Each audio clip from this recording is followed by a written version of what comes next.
Bom dia. Mais uma vez eu venho com vocês, esta manhã de sábado, uma manhã chuvosa, mas uma manhã abençoada, para compartilhar aquilo que Deus tem persuadido meu coração a compartilhar. Pois eu já não sinto mais que eu tenha como controlar isso. Quando Deus toca, eu preciso compartilhar. E eu compartilho porque durante muito tempo isso foi o que eu acreditei ser o meu chamado. Mas deixando um pouco o passado de lado, viver no presente, olhando para o futuro. Mais uma vez eu venho com vocês aqui, amigos, família, que me acompanham nas redes sociais, para compartilhar a palavra de Deus. E hoje eu escolhi um texto muito importante, o chamado de Deus, ou a forma como Deus fala com os seus, que muitas vezes parece ser estranho, ou até mesmo insignificante para alguns, mas que tem grande eficácia na vida de quem recebe. E o texto é o 1 Reis 19, versos de 11 até o 15, a parte A do texto, primeiro parágrafo. 1 Reis 19, versos de 11 até o 15, primeiro parágrafo do versículo. Antes, porém, vamos nos colocar diante de Deus em oração. Pai, na Tua presença nós estamos nesta manhã para Te louvar, para Te agradecer, para bendizer Teu santo nome. E para Deus pedir para que a Tua palavra fale aos nossos corações, toque as nossas vidas e nos mostre qual é o Teu querer para nós. Pedimos, ó Deus, que Tu nos uses tão somente como instrumento, que sem a Tua mão nada possa ser reproduzido. Usa-nos, ó Pai. Perdoa, Deus, os nossos pecados, as nossas faltas, para que possamos apresentar-nos diante de Ti de forma digna. E que o Teu Santo Espírito seja o Senhor, aquele que falará conosco neste dia. É no nome do Teu Filho Jesus, Senhor e Salvador, que nós te pedimos e agradecemos. Amém. 1 Reis 19, versos de 11 ao 15, a primeira parte do versículo, a palavra de Deus assim nos diz. Disse-lhe Deus: Sai, põe-te neste monte perante o Senhor. Eis que passava o Senhor, e um grande e forte vento fendia os montes e despedaçava as penhas diante do Senhor. Porém, o Senhor não estava no vento. Depois do vento, um terremoto, mas o Senhor não estava no terremoto. Depois do terremoto, um fogo, mas o Senhor não estava no fogo. E depois do fogo, um silêncio, tranquilo e suave. Ouvindo-o, Elias envolveu o rosto no seu manto e, saindo, pôs-se à entrada da caverna. Eis que lhe veio uma voz e disse: Que fazes aqui, Elias? Ele respondeu: Tenho sido extremo zeloso pelo Senhor, Deus dos exércitos, porque os filhos de Israel deixaram a tua aliança, derribaram os teus altares e mataram os teus profetas à espada. Eu fiquei só e procuram tirar-me a vida. Disse o Senhor: Vai e volta ao teu caminho para o deserto de Damasco. E lá chegando, um Jezreel rei sobre a Síria. Palavras do Senhor. Quero deixar grifado. 15a. Disse-lhe o Senhor: Vai e volta ao teu caminho. Na última vez que nós aqui estivemos compartilhando com todos as bênçãos que Deus derramou sobre nossas vidas, nós vimos aquilo como algo maravilhoso que Deus fez em nós, mas não poderíamos deixar de lado outras coisas que Deus também fez em nossas vidas. E que apesar de outras coisas parecerem até, digamos, melhores, que atendem mais à necessidade do que o que aconteceu naquele momento, aquele momento foi especial para mim. Por isso compartilhei com vocês e volto a compartilhar um texto bíblico que fala sobre as formas como Deus age na nossa vida, a forma como Deus toca o nosso coração, a forma como Deus nos procura para fazer manifestar em nós a sua vontade. Nós poderíamos ler a Bíblia toda e ver exemplos de formas como Deus fala. Nós vemos aqui, por exemplo, lá em Isaías, capítulo 6, o chamado de Isaías. Isaías estava no templo e de repente ele contempla a glória do Senhor. Serafins voavam e quando Isaías olha para aquilo e fala: ai de mim, sou pecador e habito no meio de pecadores, e os meus olhos viram a glória do Senhor. E aí diz o texto que um dos anjos catou uma tenaz, uma chama, e toca em seus lábios, e ele ouve a voz dizendo: o seu pecado foi perdoado. Então Isaías diz: eis-me aqui, Senhor, envia-me a mim. Nós vemos também Moisés, que ele já teve um milagre já no nascimento, quando ele foi livre das garras do rei do Egito, e acabou sendo adotado pela família do rei do Egito, onde ele foi educado. Logo depois, lá, quem sabe na sua juventude, quando ele mata um egípcio, e quando interpelado por um judeu, ele fala: por acaso você vai me matar como matou o egípcio? Ele foge. E lá, na sua fuga, ele conhece uma família, conhece a sua esposa, constitui família, começa a cuidar do rebanho do seu sogro. Olha quantos milagres aconteceram na vida dele. E de repente Deus o chama. Lá em Horebe, o monte do Senhor. E através de uma sarça ardente, fala com Moisés. E Moisés, apesar desse chamado maravilhoso, magnífico, extraordinário, essa teofania, ele recusa. Senhor, manda outro, não manda a mim. Manda outro, não manda a mim. E Deus o chama a atenção dizendo: quem é que faz? O cego ou o que vê? O mudo ou o que fala? O surdo ou o que escuta? Não sou eu, Senhor. Eu colocarei as palavras na tua boca e tu falarás. E tu falarás. E quando nós olhamos um pouco mais à frente, já no Novo Testamento, nós nos deparamos com Paulo. Paulo, que antes era Saulo. Judeu de judeu, doutor da lei, estudou aos pés de Gamaliel, alguém não a só ser respeitado, como a ser temido. E no entanto, quando ele pega as cartas lá em Atos 9, as cartas lá do sumo sacerdote, para poder prender e para poder caçar os discípulos do Senhor, no caminho, Deus aparece diante dele, o derruba do seu orgulho, o derruba da sua empáfia, o derruba da sua soberba e o joga ao chão. E pela primeira vez Paulo dobra os seus lábios, ainda Saulo: quem és tu, Senhor? E Deus diz para ele: eu sou a Jesus a quem tu persegues.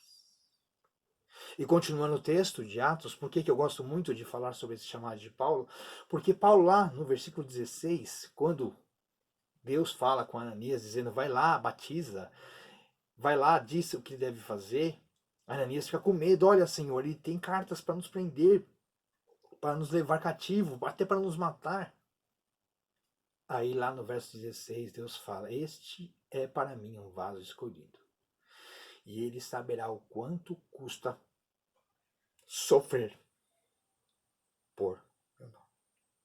Sofrer não é prosperar, não é ser curado de uma doença incurável, não é viver uma vida regada, tranquila, uma vida sossegada, sabe, à beira de um mar, com um copo de refrigerante, suco ou qualquer outra bebida ao lado, curtindo a paisagem. Não. Ele saberá o quanto custa sofrer por meu nome. Se nós não estivermos dispostos a sofrer pelo nome de Jesus, nossa vida é nula. Mas eu quero voltar ao texto base dessa manhã, que é o texto de 1 Reis, onde o profeta Elias, olha só, profeta Elias, quem é profeta Elias? É um homem só que desafiou todos os discípulos de Baal que lá estavam em Israel. É um homem que fez um desafio contra eles, dizendo que aquele Deus que queimasse o altar seria o Deus verdadeiro. Se Baal, Baal, se o Deus de Israel, o Deus de Israel. E os profetas de Baal fizeram lá o seu altar, pronto para ser incinerado. E eles clamavam, clamavam, clamavam, clamaram até o meio-dia, a manhã toda. Elias chegou a zombar deles. Ah, vai ver, Baal deve estar ocupado, ou quem sabe ele está dormindo. Por que não está ouvindo vocês? E diz o texto que os discípulos, os profetas de Baal se martirizavam, se cortavam e clamavam, e nada. Quando chegou a hora de Elias preparar o altar para ser queimado, ele preparou o altar com 12 pedras representando as 12 tribos de Israel. E não feliz com isso, ele encheu de água. Olha só, água. Água não é o que é usado para apagar o fogo. E como aquele homem achava que poderia, acreditaria que iria queimar um altar molhado? Pois o texto conta que desceu fogo do céu e consumiu todo o altar. E ainda lambeu toda a água, não sobrou nada. E aí, lá vai Elias e mata todos os profetas de Baal.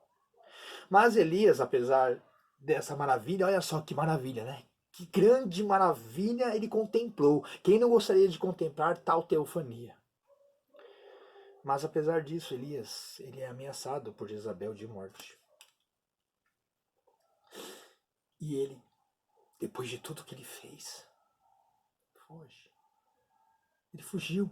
Ele foi se esconder, temendo pela própria vida, temendo ser morto. Como ele poderia achar que ele seria morto depois de tudo que Deus fez na vida dele? Mas a nossa vida não é assim muitas vezes. Quantas vezes nós recebemos bênçãos em cima de bênçãos, mas quando nós precisamos de uma outra bênção, nós, quem sabe, até esquecemos daquelas que ficaram para trás.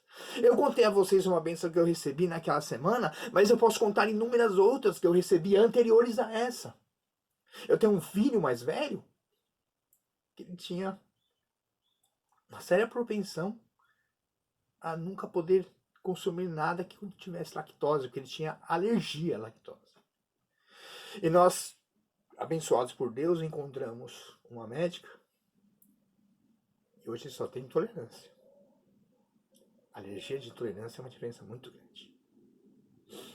Eu tenho uma filha, hoje com 11 anos, que quando nasceu precisava de uma vacina especial. E a vacina era extremamente cara e eram 3 que precisavam, era mais da metade do meu salário cada vacina, eram 3 que precisavam. E no entanto nós alcançamos a graça de amigos onde eu trabalhava, amigos dentro da igreja e amigos que convivem comigo há muito tempo, ajudar a comprar essas vacinas. E hoje a minha filha não tem nada. O meu caçula, a médica diz que ele é uma porta aberta para bactérias. Eu não sei o que isso quer dizer em termos médicos, mas é uma porta aberta. E o único problema que realmente incomoda muita gente é uns fungos que ele tem no pé. Fora isso, a saúde dele é perfeita. Não me lembro da última vez que eu levei a um médico. Não sei nem se foi este ano. E se foi, já faz tempo. Começo, talvez. Isso é uma criança que tem a porta aberta para bactérias. Isso não são bênçãos? Isso não são maravilhas que Deus fez na minha vida? Então eu poderia perguntar, por que então é que você só viu quando Ele te deu essa bênção financeira? Abre aspas. Porque é Deus quem escolhe como fala. Não sou eu que escolho como recebo. Deus escolheu como falar com Moisés. Deus escolheu como falar com Isaías. Deus escolheu como falar com Paulo.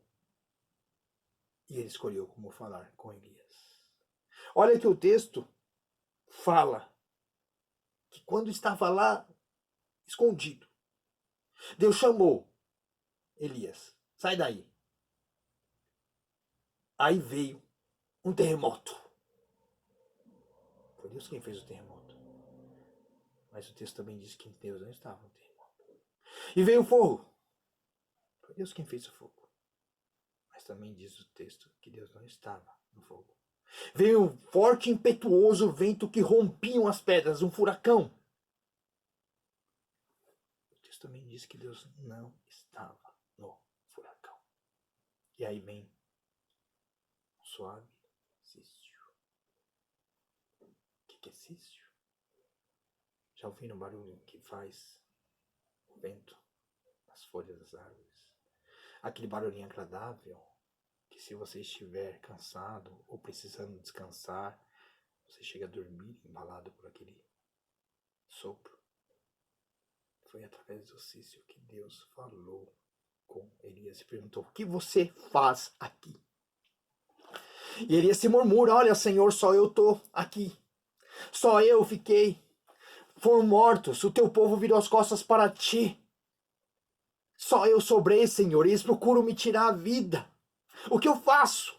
Quantas vezes nós nos perguntamos o que eu faço? Eu já perguntei inúmeras vezes. Quando me proponho a estar diante dessa câmera, eu pergunto, Senhor, o que eu faço? O que eu faço? E me coloco diante da câmera com a Bíblia na mão. E deixo que Ele faz, e não eu.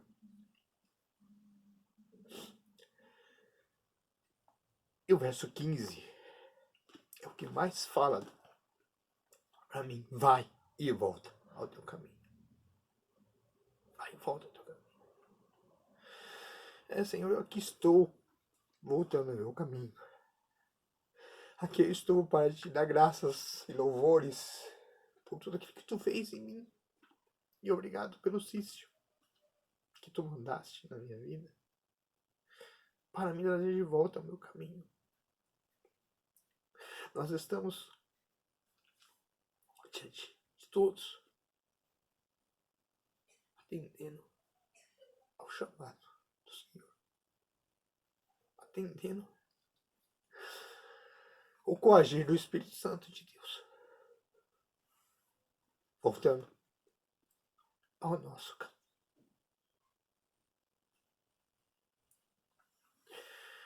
Não espere um terremoto, um trovão ou fogo. Deus pode querer falar com você através da brisa, um suave vento que balança as árvores e que pode lhe levar até mesmo a dormir. Mas Deus sabe como quer falar com você, assim como Deus sabe como quer falar comigo, assim como Deus escolheu como falar com cada um daqueles que Ele chamou para servir. Basta olhar na Bíblia, não há um chamado igual ao outro. Não há. Deus age como quer, onde quer, com quem quer. E Ele falou comigo. Que Deus possa nos abençoar. Que Deus possa manter firme em nossos corações essa chama.